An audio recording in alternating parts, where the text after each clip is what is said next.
What's going on, everybody over at Anthem Central? How you guys all doing today? My name is Matt, and I'm back with another video for you guys discussing something very important. Now, this is more than anything just a symbolic importance, but does have literal connotation in the gaming world. We're going to be discussing the beta demo kind of confusion and controversy that has been going on with basically every major game recently, and some clarification that Bioware's Jonathan Warner gave at Gamescom recently, which to me at least does symbol a very nice change in the gaming industry. So most importantly, a lot of people do always wonder what's the difference between an alpha, a beta, and a demo, and basically they're all just essentially different stages in game production and game design.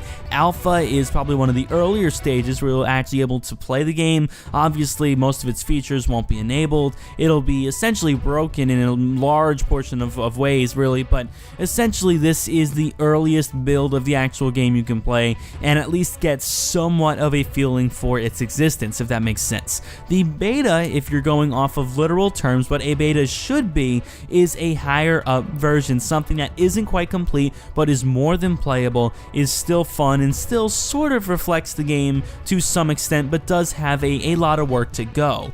And a demo is what unfortunately a lot of companies have been calling their betas recently, because the demo is basically the full game minus a couple of very small tweaks that is inaccessible. You can't access the whole thing. There's stuff behind walls, that they're hiding until the actual game comes out. And a lot of companies misuse this term. Essentially every big AAA publisher at this point pretty much misuses this because they want people to think that by joining a beta you're getting something super exclusive and super early on in the game's development, and therefore it automatically excuses themselves and essentially gives themselves immunity to most criticism, because a lot of the fans just kind of mindlessly say, well, don't worry about it, it's just a beta, the full game will be different, it's just a beta. But unfortunately most games don't really follow that.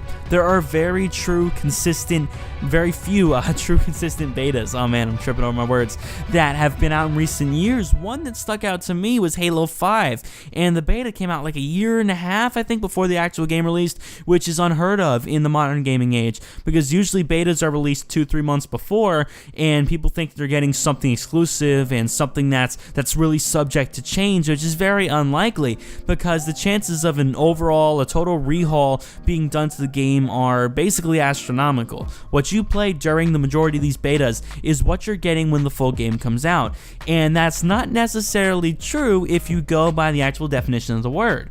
So what happened here at Gamescom? Well, Jonathan Warner, who works with Bioware, was asked essentially what's going on. He was asked whether or not there'll be a beta, and he says basically this is going to be a demo. He quotes, "You're going to have opportunities to play the game early, and we want to talk about that at PAX."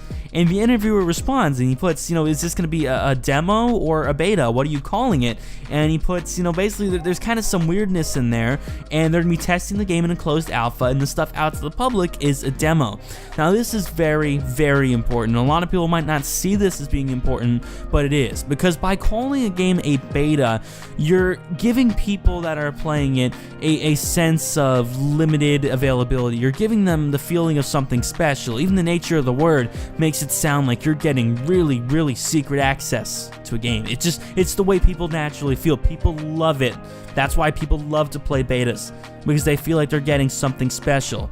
By playing a demo, everyone knows it's just a sort of stripped down version of the full game, and nothing will play differently. If you don't like the content in a demo, you're not going to buy the full game, because you have no excuses in your head made for the company. You have no excuses from the fans. It's just, well, it's a demo. If you don't like it, don't buy it. That's essentially what's happening here.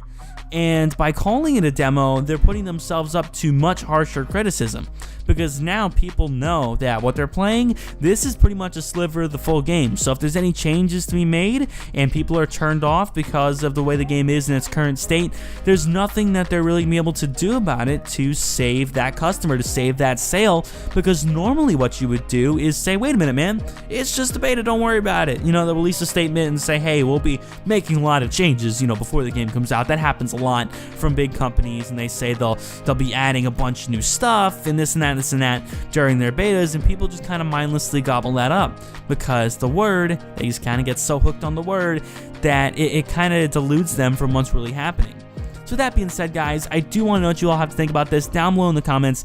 If you guys made it up to this point in the video, comment hashtag, what should we comment, man? Hashtag Anthem2100. Let's get this channel to 100 subs, guys. We're getting really, really close. Thank you all so much for wonderful support recently. My name is Matt, and I will see you all in the next one. Peace.